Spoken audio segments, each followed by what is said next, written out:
Chances are you don't spend a lot of time looking up at telephone poles. After all, how exciting can a bunch of wires and cable be? But in certain spots around Boston, look a little closer and you might see something unusual. A piece of string stretching high above the street. And here's the thing, that string marks a boundary that runs 26 miles around a good part of Boston, Brookline, and Newton. We'll untangle the mystery of the string in a bit, but this is just one example of the systems, codes, and patterns that are everywhere around us, unseen by most, known to just a few, hidden in plain sight. Ever see those colored discs mashed into the streets of Boston and wonder what they're trying to tell us? Are they ghosts of a lost civilization hidden in our cell phones?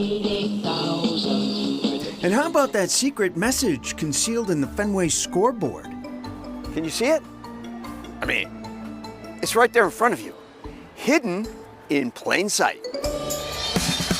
This is Chronicle on WCVB Channel 5. Maybe it all started back in the Revolutionary days with the lanterns in the Old North Church. One if by land, two if by sea. But Boston has a thing for sending out signals from on high. Those in the know have long been aware of the coded weather signal atop the old Hancock building. Steady blue, clear view. Flashing blue, clouds due. Steady red, rain ahead. Flashing red, snow instead.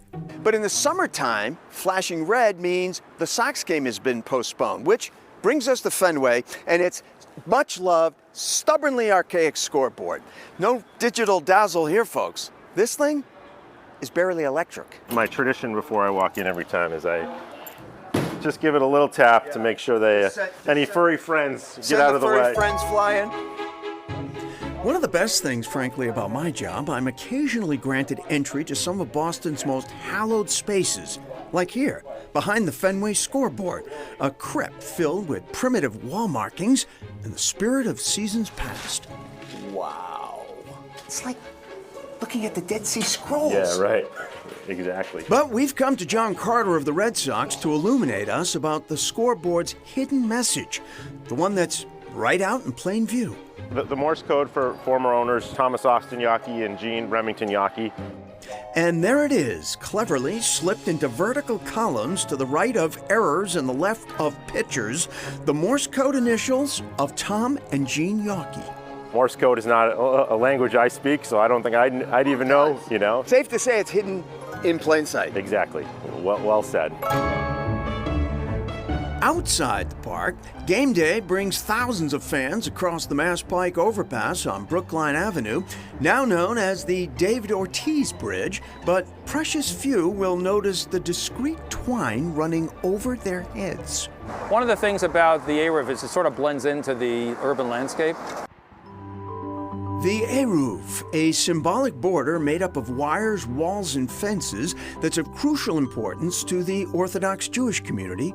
It's 26 miles of border, and it stretches from just east of Kenmore Square to nearly Route 128. The Eruv runs along city streets and through suburban neighborhoods, enclosing a space within which strictly observant Jews can do things otherwise forbidden on the Sabbath, namely carrying objects in public, house keys, food, even pushing baby carriages.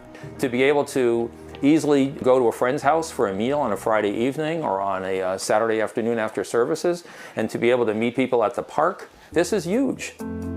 Jesse Hefter spearheaded the creation of the Boston Eruv 30 years ago, scouting out its placement street by street and negotiating with the local utility companies and government agencies to use existing poles and walls.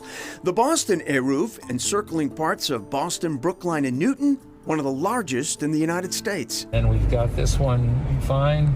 This one's going all the way up. The Eruv may have been up for 3 decades, but it requires constant attention. Every Thursday, Jesse Hefter and other volunteers from the Greater Boston Eruv Corporation visually inspect all 26 miles of the Eruv for damage. A single break, and the entire system is no longer kosher. We do have to make repairs almost on a weekly basis because all those thousands of attachments all have to be exactly where they need to be. Enter Dan Strom and his bucket truck. An electrician, Strom sets aside Fridays to make any necessary repairs to the Eruv before the Sabbath begins at sunset. An entire religious community awaits his all clear. I do have the compassion now for the mailman.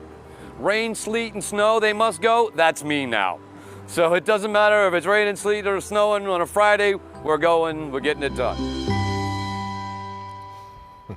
I want to hear more, and we'll have more on the Eruv later on in the show. Right. Meanwhile, that Jewish law that prevents carrying anything from a public space to a private space or vice versa is really designed to encourage contemplation and prayer as opposed to work, which is a nice message, especially on a weekend. It is indeed. All right, up next, this old jingle may ring a bell.